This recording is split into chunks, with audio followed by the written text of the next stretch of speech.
The world is full of leaders or people that want to be leaders.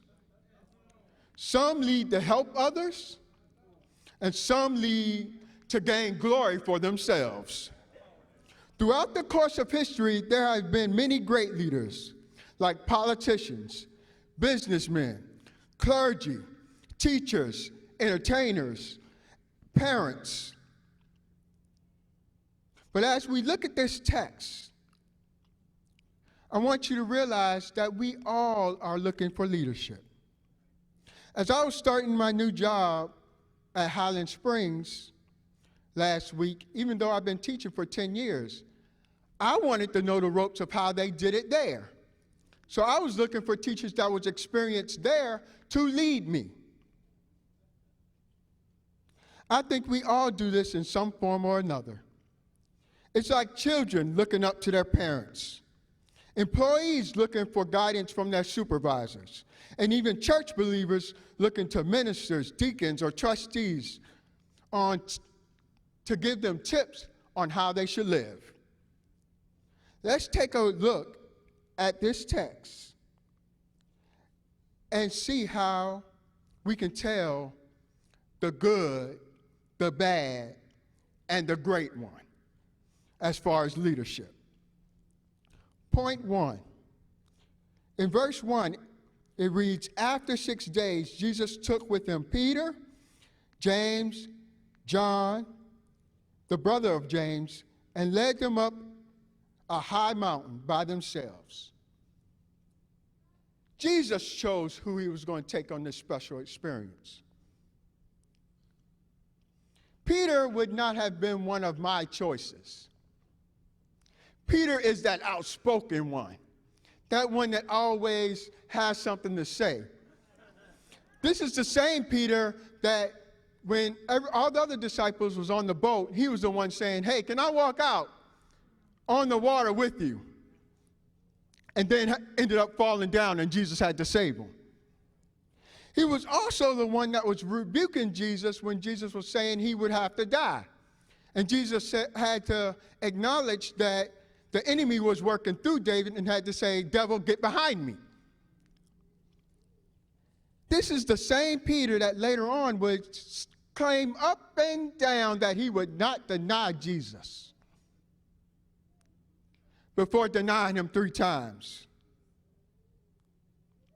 The first sign of a good leader is that a good leader has no problem dealing with other leaders or people with strong personalities. Jesus could have chose some of the other disciples that was a little more quieter, a little more not saying so much, and said, "You know what, I'm going to take them on this special experience. I'm not going to take you, Peter, because Peter, you're going to say something, you're going to do something. I'm going to leave you there." We all know people that if we had our choice, we would not want to lead them or deal with them. But a good leader says, "That's the first one I'm ready to lead." Jesus didn't shy away from dealing with Peter. He actually chose him to go on this special experience as one of the 3 out of the 12. If you see a leader that all they want to do is lead people that are easy, that is your first sign to be cautious. That means that leader lacks certain areas in leadership and confidence to deal with other leaders. A leader should be able to say, "You know what, no matter who I'm leading, no matter where I'm going, I'm confident in what God has placed in me. I'm confident in what I'm leading people to do, and it doesn't matter who I'm leading, I'm still going to be the leader." God is calling for leaders. All of us, as we look at this message, should be able to look at it both ways. There's times that we're called to follow, and there's times that we're called to lead. You may, in your household, you may have to lead. On your job, you may have to lead. In the church, you may have to follow. In the church, you may have to lead. But in your house, you may follow. In different areas, you have to take different roles. But hopefully through this text, you can look at the signs of a good leader to help you spot the ones that you're following and also help you to be a better leader yourself. The second point comes from verse 2. There he was transfigured before them. His face shone like the sun. His clothes became white as the light. A true leader will not have to tell you they're a good leader. You will be able to see it. Jesus was transfigured before them, and Jesus didn't have to spend all day saying, hey, you know I'm a good leader, you know I'm a good leader, hey, come on now, you know I'm a good leader, you know I did this for you in 1989, I did this for you, I did this for you, you know I'm a good leader, come on now, follow me. No, Jesus didn't have to do all that. People could see something in Jesus when he was transfigured. For us, you may see how a person has an anointing to teach. You may see how someone has an anointing to preach.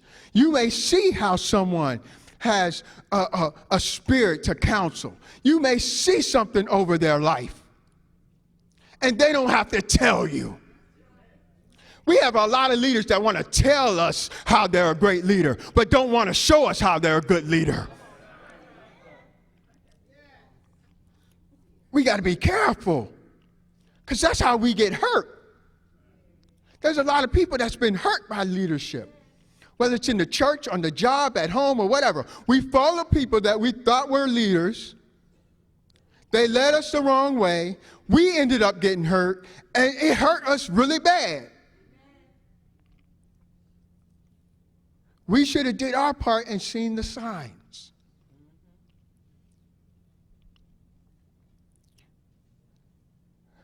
By always talking about themselves and what they have done, we should be able to see, hey, maybe I should be a little cautious about this leader if they got to spend all their time trying to prove that they're a good leader.